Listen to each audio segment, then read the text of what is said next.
വാട്സപ്പിൽ ഇപ്പോൾ പുതിയൊരു അപ്ഡേറ്റ് വന്നിട്ടുണ്ട്. പല സബ്സ്ക്രൈബേഴ്സ് ആയിട്ട് വിളിച്ച് ചോദിക്കുന്നുണ്ട് ഇത് എന്താണ് കാര്യം എന്നുള്ള അവർക്ക് മനസ്സിലാവുന്നില്ല. അവർക്ക് വാട്സപ്പിൽ ഒരു നോട്ടിഫിക്കേഷൻ വന്നിട്ടുണ്ട്, ഇങ്ങനത്തെ ഒരു ഓപ്ഷൻ വന്നിട്ടുണ്ട്. അപ്പൊ എന്താണെന്നുള്ളതാണ് ഞാൻ ഈ വീഡിയോയിൽ പറയുന്നത്. വീഡിയോ ചാനൽ ആദ്യമായിട്ട് കാണുന്നെങ്കിൽ സബ്സ്ക്രൈബ് ചെയ്യാനും തൊട്ടടുത്തുള്ള ബെല്ലൈക്കൺ പ്രസ് ചെയ്യാനും പിന്നെ എല്ലാ ഫ്രണ്ട്സിലേക്ക് ഷെയർ ചെയ്ത് കൊടുക്കാനും മറന്നു പോകരുത്. നമ്മുടെ വാട്സപ്പിൽ ഇപ്പോൾ പുതിയൊരു നോട്ടിഫിക്കേഷൻ വന്നിട്ട് എല്ലാവരും ഞെട്ടിയിരിക്കുകയാണ്. ഇത് എന്താണെന്ന് പലർക്കും മനസ്സിലാവുന്നില്ല. ഞാനൊരു വീഡിയോ ഇതിന് മുൻപ് ഞാൻ ചെയ്തിട്ടുണ്ട്. പക്ഷേ ഈ നോട്ടിഫിക്കേഷൻ വന്നതിന് ശേഷം ഒന്നുകൂടി ഞാൻ കാണിച്ചു തരാം. അതായത് നമ്മൾ ആദ്യം ചെയ്യേണ്ടത് നിങ്ങളുടെ പ്ലേ സ്റ്റോർ ഒന്ന് ഓപ്പൺ ചെയ്തതിനു ശേഷം നിങ്ങൾ വാട്സപ്പ് ഒന്ന് അപ്ഡേറ്റ് ചെയ്യാം. അപ്ഡേറ്റ് ചെയ്ത് കഴിഞ്ഞാൽ നമുക്ക് ഇവിടെ കാണാൻ സാധിക്കും, നമുക്ക് വാട്സപ്പിലുള്ള നമ്മുടെ ഫ്രണ്ട്സിന്റെ ഒക്കെ പ്രൊഫൈല് നമുക്ക് ഇവിടെ കാണാൻ സാധിക്കുന്നുണ്ട് അല്ലേ. പക്ഷെ ഇവിടെ കണ്ട നോട്ടിഫിക്കേഷൻ എല്ലാവർക്കും ഇതുപോലെ വന്നിട്ടുണ്ട്. അപ്പൊ ഇത് എന്താണ് കാര്യം എന്നുള്ളതും ഈ പറഞ്ഞിരിക്കുന്ന സെറ്റിംഗ്സ് എന്താണെന്നുള്ളതും പലർക്കും അറിയില്ല. അതുകൊണ്ടാണ് ഈ വീഡിയോ ഒന്നുകൂടി ചെയ്തിരിക്കുന്നത്. അപ്പൊ ഞാനിവിടെ കാണിച്ചു തരാം. അപ്പൊ നമ്മുടെ ഫ്രണ്ട്സിന്റെ ഒക്കെ പ്രൊഫൈൽ നമുക്ക് ഇവിടെ കാണാൻ സാധിക്കുന്നുണ്ട്. നമുക്ക് വേണ്ടത് ഏറ്റവും മുകളിലുള്ള ഓൾ എന്ന് പറഞ്ഞ ബട്ടൺ ഉണ്ട്. അതിന് തൊട്ടടുത്തായിട്ട് ഫേവറേറ്റ് കാണുന്നുണ്ട്. അതിന് തൊട്ടടുത്തായിട്ട് നമുക്ക് ഗ്രൂപ്പ്സ് എന്ന് പറയുന്ന ഒരു ഓപ്ഷൻ കാണാൻ സാധിക്കുന്നുണ്ട് അല്ലേ. അപ്പോൾ അവിടെ ക്ലിക്ക് ചെയ്ത് കഴിഞ്ഞാൽ നമ്മുടെ ഫോണിലുള്ള നമ്മുടെ വാട്സപ്പിലുള്ള എല്ലാ ഗ്രൂപ്പുകളും നമുക്ക് ഇവിടെ കാണാൻ സാധിക്കും. ആ ഗ്രൂപ്പുകളിൽ ഞാൻ ഏതെങ്കിലും ഒരു ഗ്രൂപ്പ് സെലക്ട് ചെയ്യാണ്. ഇപ്പൊ ഞാൻ എൻ്റെ ഒരു ക്ലാസിന്റെ നമ്മുടെ ഒരു സ്റ്റഡി സെന്ററിൽ ഒരു ക്ലാസ് ഉണ്ട്. ആ ക്ലാസിന്റെ ഒരു ഗ്രൂപ്പാണ് ഞാൻ ഇവിടെ ഓപ്പൺ ചെയ്യുന്നത്.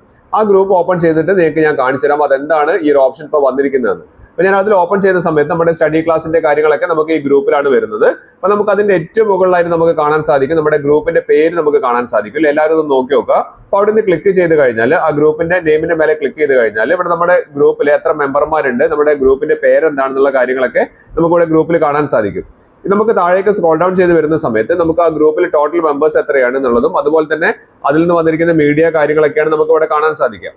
ഇവിടെ അതിന്റെ സ്റ്റോറേജ് എത്ര ഉണ്ട് ഇങ്ങനെയുള്ള കാര്യങ്ങളൊക്കെ ഇവിടെ കാണാൻ സാധിക്കുന്നുണ്ട്. പക്ഷെ നമുക്ക് താഴേക്ക് വന്നു കഴിഞ്ഞാൽ ഇപ്പോൾ വന്നിരിക്കുന്ന ഏറ്റവും ലേറ്റസ്റ്റ് ആയിട്ടുള്ള ഒരു ഓപ്ഷൻ എന്ന് പറയുന്നത് നമുക്ക് ഇവിടെ കണ്ടില്ലേ ഗ്രൂപ്പ്സിലെ മെമ്പേഴ്സിനെ കാണിക്കുന്നത്. അതിന് തൊട്ട് താഴേക്ക് വന്നു കഴിഞ്ഞാൽ ഇവിടെ കണ്ടില്ലേ നിങ്ങളുടെ പേര് ഇവിടെ കാണാൻ സാധിക്കുന്നത് യു എന്ന് പറഞ്ഞിട്ടാണ് കാണിക്കുന്നത്. പക്ഷെ അതിന്റെ തൊട്ട് താഴെയായിട്ട് പുതിയതായിട്ടൊരു കാര്യം വന്നിട്ടുണ്ട്, ആഡ് മെമ്പർ ടാഗ് എന്ന് പറയുന്ന ഓപ്ഷൻ. അതായത് യുവിന്റെ തൊട്ട താഴെയായിട്ട് നിങ്ങളുടെ നമ്പറിന്റെ തൊട്ട താഴെയായിട്ട് ആഡ് മെമ്പർ ടാഗ് എന്ന് പറയുന്ന ഒരു ഓപ്ഷൻ. അതെന്താന്ന് ഞാൻ നിങ്ങൾക്ക് കാണിച്ചു തരാം. വീഡിയോയിൽ അവസാനം ഒരു ഓപ്ഷൻ കൂടി പറയുന്നത്, അതുകൊണ്ട് വീഡിയോ സ്കിപ്പ് ചെയ്യാതെ കാണുക. ഇവിടെ നമുക്ക് നമ്മുടെ പേര് നമുക്ക് കൊടുക്കാൻ പറ്റും. ഇപ്പൊ ഞാൻ ഈ ഒരു ഗ്രൂപ്പിൽ അവിടുത്തെ ഒരു സ്റ്റുഡന്റ് ആണ് ഞാൻ. അപ്പൊ നമ്മൾ എന്താ ചെയ്യേണ്ടത്, ഞാൻ ഇവിടെ എന്ത് ചെയ്തു, എന്റെ പേരിന്റെ അവിടെ ഞാൻ എന്ത് ചെയ്തു സ്റ്റുഡന്റ് എന്ന് കൊടുക്കുകയാണ്. അപ്പൊ അങ്ങനെ സ്റ്റുഡന്റ് എന്ന് കൊടുത്തു കഴിഞ്ഞിട്ട് നമുക്ക് ആ ഗ്രൂപ്പിൽ എങ്ങനെയാണ് കാണിക്കുന്നത് ഞാൻ കാണിച്ചു തരാം. അതിന്റെ ഗുണം കൂടി ഞാൻ പറഞ്ഞുതരാം. അപ്പൊ നമുക്ക് ഇവിടെ നോക്കിക്കഴിഞ്ഞാൽ ഞാൻ ഇവിടെ സ്റ്റുഡന്റ് എന്ന് ടൈപ്പ് ചെയ്യാണ്. ഇവിടെ സ്റ്റുഡന്റ് STUDENT സ്റ്റുഡന്റ് എന്ന് ഞാൻ ടൈപ്പ് ചെയ്തു. അതിന്റെ താഴെ നമുക്ക് സേവ് എന്ന് പറഞ്ഞ ഓപ്ഷൻ കൊടുക്കുകയാണ്. ഇവിടെ ഡണ്ണ് കൊടുത്തു കഴിഞ്ഞാൽ നമുക്ക് ഇവിടെ കാണാൻ സാധിക്കും സ്റ്റുഡന്റ് എന്ന് കൊടുത്തു. ഞാൻ ഇവിടെ സേവ് കൊടുക്കുകയാണ്. സേവ് കൊടുത്തു കഴിഞ്ഞിട്ട് ജസ്റ്റ് ഒന്ന് ബാക്കോട്ടേക്ക് വന്നു കഴിഞ്ഞാൽ ഇപ്പൊ നമുക്ക് ആ യുവിന്റെ തൊട്ട താഴെയായിട്ട് നമുക്ക് ഇവിടെ എന്താണ് സ്റ്റുഡന്റ് എന്നുള്ള ഒരു ഓപ്ഷൻ കാര്യം വന്നിട്ടുണ്ട്. അപ്പം ചില ഗ്രൂപ്പിലുള്ള ആളുകൾ നമുക്ക് ആ ഗ്രൂപ്പിൽ നോക്കിക്കഴിഞ്ഞാൽ മനസ്സിലാവും നമ്മൾ ആ ഗ്രൂപ്പിലുള്ള ഒരു സ്റ്റുഡന്റ് ആണെന്ന് മനസ്സിലാവും. ഇത് നിങ്ങൾക്ക് വേണമെങ്കിൽ ജസ്റ്റ് ഇവിടെ നിന്ന് ക്ലിക്ക് ചെയ്ത് കഴിഞ്ഞാൽ നമുക്ക് എഡിറ്റ് മെമ്പർ ടാഗ് എന്ന് പറഞ്ഞ ഓപ്ഷൻ കാണാൻ സാധിക്കും. അങ്ങനെ വേണമെങ്കിൽ നിങ്ങൾക്ക് എഡിറ്റ് ചെയ്യാനും സാധിക്കും.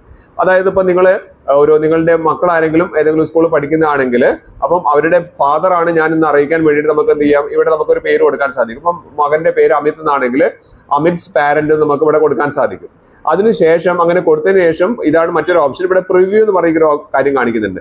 ജസ്റ്റ് ആ പ്രിവ്യൂവിൽ ഒന്ന് ക്ലിക്ക് ചെയ്ത് കഴിഞ്ഞിട്ടുണ്ടെങ്കിൽ നിങ്ങൾക്ക് എങ്ങനെയാണ് ആ ഗ്രൂപ്പിൽ പേര് വരിക എന്നുള്ളത് നിങ്ങൾക്ക് ഇവിടെ കാണാൻ സാധിക്കും. നിങ്ങളുടെ പേര് ഇവിടെ കാണിക്കുന്നുണ്ട്. അതിന്റെ തൊട്ട താഴെയായിട്ട് നിങ്ങൾക്ക് അവിടെ കണ്ടില്ലേ അമിത്സ് പാരന്റ് എന്ന് പറഞ്ഞ് കാണിക്കുന്നുണ്ട്. ഇതുകൊണ്ടുള്ള ഒരു ഗുണം എന്താണെന്ന് വെച്ചിട്ടുണ്ടെങ്കിൽ ആ ഗ്രൂപ്പിലുള്ള എല്ലാവർക്കും മനസ്സിലാവും നിങ്ങൾ അമിത്തിന്റെ പേരന്റ് ആണെന്ന് കൃത്യമായിട്ട് മനസ്സിലാവും. എല്ലാവരും ഇതൊന്ന് ചെയ്തു നോക്കിയിട്ട് കമന്റ് അറിയിക്കാൻ മറക്കരുത്.